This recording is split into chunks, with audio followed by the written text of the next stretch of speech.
Assalamualaikum warahmatullahi wabarakatuh. Selamat siang teman-teman, sahabat kehidupan di luar sana. Kembali lagi bersama kami di channel Jalan Hidupku. Pada saat ini saya sudah berada di depan Gapuro Tenun Troso, ya. Dan saat ini kita akan berkunjung ke rumah saudara kita, yaitu Mas Yulikan sebagai pengrajin tenun kain troso. Tetap ikuti perjalanan kami dan keseruan kami di channel Jalan Hidupku. Assalamualaikum warahmatullahi wabarakatuh. Nama saya Muhammad Yulikan, asli dari Troso, RT 9 RW 7. Saya seorang disabilitas polio yang sekarang menekuni di usaha tenun Troso dengan tenun Sekar Langit. Alhamdulillah, kemarin juga sempat dikunjungi dari Pak Ganjar Pranowo, Gubernur Jawa Tengah. Di situ Pak Ganjar ingin melihat produk dari teman-teman difabel, juga memberikan bantuan stimulasi alat yang berupa alat tenun, yang pertama 5, tapi setelah itu alhamdulillah ditambah lagi dengan alat yang semi ATBM untuk kedepannya.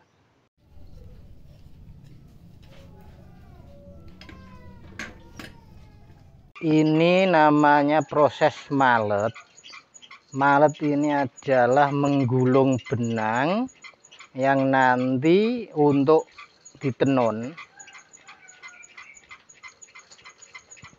Karena dengan tanpa proses ini mungkin benang tidak bisa ditenun kalau dari situ. Harus digulung dulu di paletan agar nanti bisa dimasukkan. Kalau orang sini bilang itu namanya disekoci, tapi kalau orang di daerah lain bilangnya pakai teropong.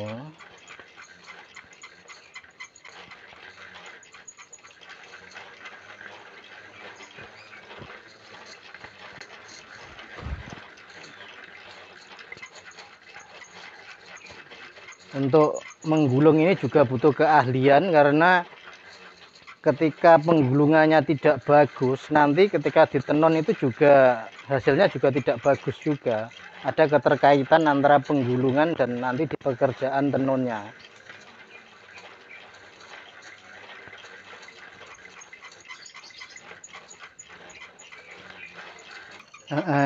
Harus bagus, Mbak, dan tidak boleh ada yang terlalu menonjol juga, harus rata. Ketika tidak rata itu nanti kalau ditenun itu, kalau teman-teman sini bilang istilahnya nderendet, jalannya itu tidak lancar, itu nanti juga berpengaruh di motifnya. Motifnya itu bisa ngeblur atau membayang. Tapi kalau penggulungannya bagus, itu ditenunnya juga lancar dan hasilnya di motifnya juga cukup bagus juga. Gitu.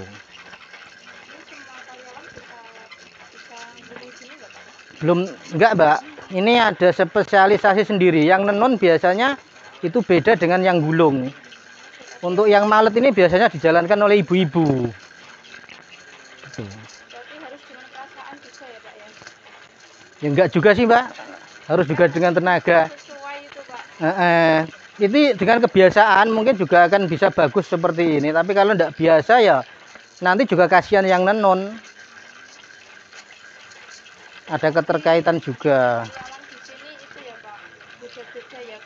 Beda-beda. Kalau dari tenun itu, Mbak, kalau mulai dari awal sampai jadi proses kain itu ada 14 proses yang harus dijalankan. Mulai dari benang mentah sampai jadi tenun itu ada 14 proses memang. Tapi itu tidak bisa dilakukan di satu tempat, ada beda tempat-tempat. Kalau di sini proses apa aja, Pak? Kalau di sini prosesnya mungkin dari proses awal, dari mulai benang sampai buat pelangkan. Yang di luar itu cuma biasanya ngiket, terus apa ya, gosok itu di luar. Ini benangnya dari mana, Pak? Benangnya ini belinya di Troso banyak sudah di. Berarti beli sudah jadi? Belum, masih benang mentah untuk belinya. Terus yang di depan tadi ada yang di apa, dijemur itu? Jemur itu ya ini jadinya seperti ini tadi yang dijemur itu. Kenapa harus dijemur? Untuk membuat itu, Mbak, biar kalau orang sini bilang biar tidak molor, karena kalau molor nanti motifnya juga ngeblur di sana. Mungkin bisa dilihat di sana.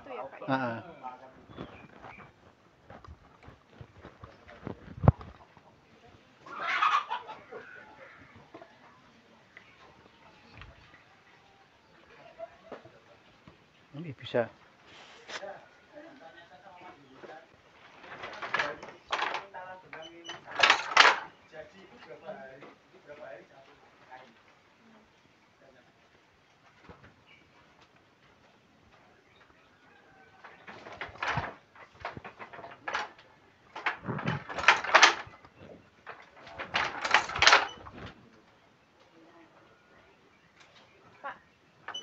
Buat kain jadi pakai gulung itu berapa hari, Pak? Berapa hari? Yang di sini bukan gulung, Mbak, tapi per potong. Itu panjangnya 2,20 m. Itu kalau seperti saya ini paling sehari dapatnya cuma 1,5 potong. Kalau benang tadi yang dipintal itu butuh berapa, Pak? Untuk jadi kain.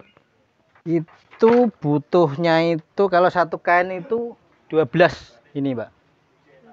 12 paletnya. 12 palet itu bisa jadi satu potong. Ada namanya enggak, Pak? Sebenarnya sih ada namanya, Mbak, tapi kalau untuk yang diproduksi itu rata-rata itu cuma hanya bikin motif ini gitu. Jadi untuk nama mungkin yang bisa ngasih nama itu biasanya malah yang jual. Jadi yang di Bali sana itu yang kasih nama ini motif A, ini motif B gitu. Kalau yang di Jepara itu kalau ada motif suruh bikin motif ini gitu langsung dibikin gitu. Ini namanya proses apa, Pak? Penenunan.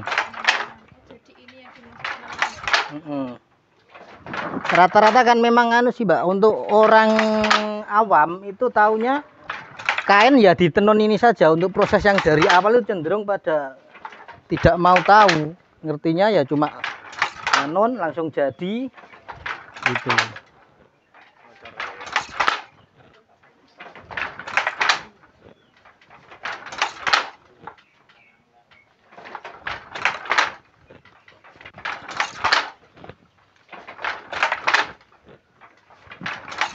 berarti habis ini langsung jadi kain.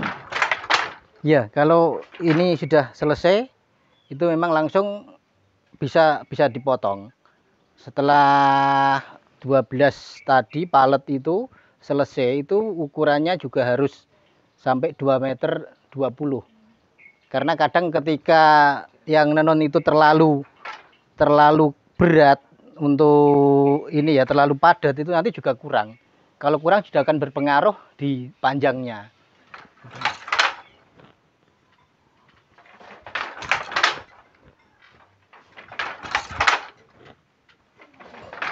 Tarik gitu, Pak, benangnya. Benang ditarik ini untuk anu, Mbak, untuk apa ya, untuk ngepas ke motif. Karena ketika motif ini ndak pas itu nanti jadinya itu ngeblur.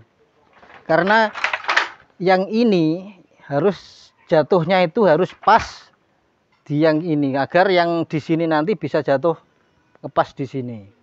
Itu perlu ketelitiannya di situ, karena ketika ini misalkan ini jatuhnya di sini, ini nantinya jatuhnya di sini loh, dua yang di sini. Jadi perlu untuk menarik ketelitian yang ini untuk patokan, untuk membuat motif agar motif terlihat bagus itu memang pakai itu.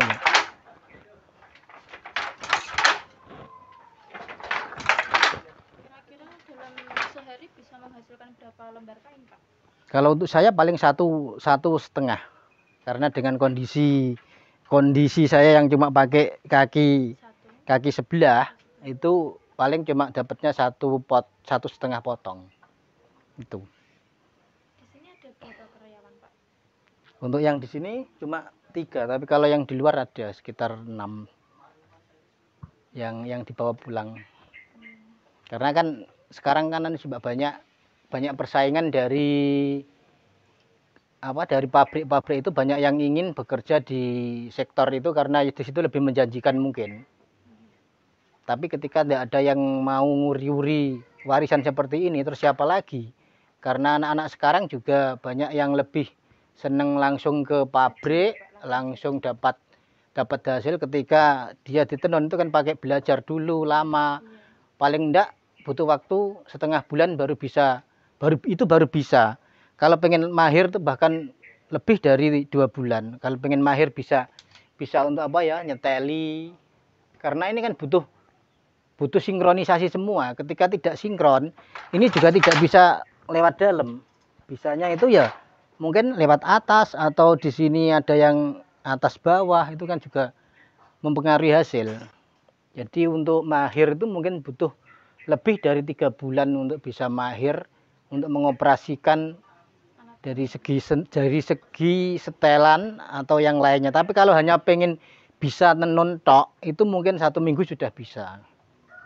Tapi ketika nanti ada masalah kerusakan, mungkin tidak bisa mengatasi, masih butuh bantuan dari orang lain yang profesional. Tuh.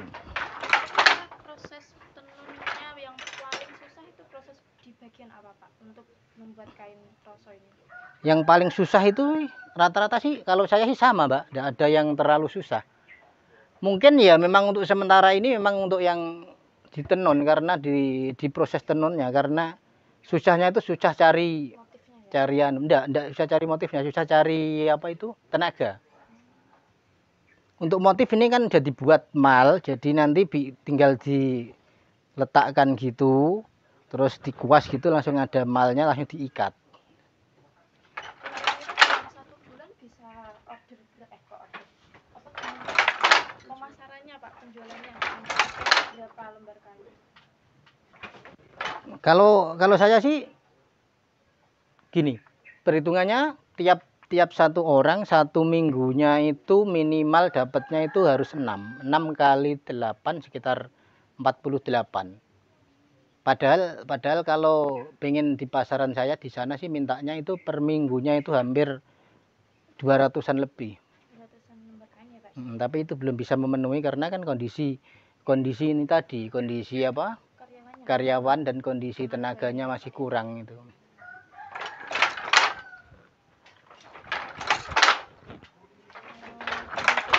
Susah senangnya Pak di usaha kain apa Pak?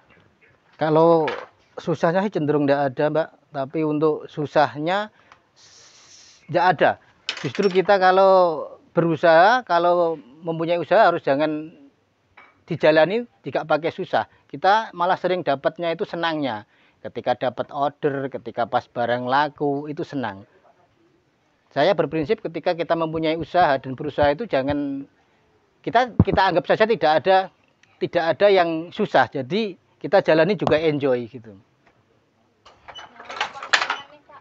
Peminat dari kain troso ini rata-rata yang paling banyak dari kalangan muda, ibu-ibu atau bapak-bapak? Atau semuanya? Untuk sementara ini semuanya, tapi untuk yang proses yang saya produk ini cenderung tak jual di Jepara, tapi semuanya saya paket ke Bali dan semuanya ini custom. Udah order custom semuanya, jadi saya untuk sementara ya memang tidak dijual di sini, karena dari sana ketika ada yang dijual di sini nanti mungkin dikomplain kok barangku ada yang di sana gitu. Saya kerjasamanya dengan di Bali seperti itu, jadi beliaunya itu pengennya itu barangku diminta di sana semua. Kita sudah kerjasama, jadi saling menguntungkan. Dia juga bisa jual barang, aku juga bisa bekerja untuk menghidupi keluarga dan karyawan. Sudah berapa tahun Pak usaha tenun ini? Untuk jatuh bangunnya itu sudah hampir 5 tahunan. Tapi kan kemarin pas ada pandemi kan juga sempat vakum, tidak kerja beberapa hampir 1 tahunan mungkin, itu juga nggak kerja, itu juga kerja ikut orang untuk mencukupi. Dan ini baru yang terakhir ini baru mungkin sekitar 1 tahunan baru kembali comeback lagi untuk berusaha lagi setelah pandemi agak reda, pasar mulai jalan, di situ kita baru mulai untuk comeback di tenun lagi. Harapan Bapak untuk usaha ini, dan juga ini kan khas Jepara ya Pak ya, apa harapan Bapak ke depannya untuk kain troso ini? Harapannya sih semoga pandemi cepat berlalu, terus usaha bisa kembali bergairah lagi untuk berusaha, tapi juga tak lepas juga dari pemerintah juga harus bisa memperhatikan bagaimana kondisi dari para pengrajin UMKM yang sekarang baru terdampak dengan pandemi. Itu ya mohon dibantu dalam segi misalkan untuk pemasaran, pendanaan, dan lain-lain pendampingan.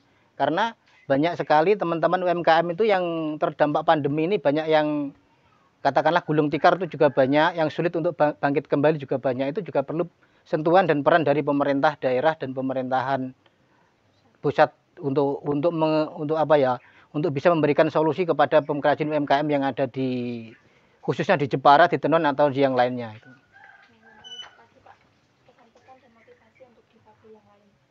Pesan-pesan untuk difabel yang lain, saya hanya berharap kita harus menjalani apa adanya.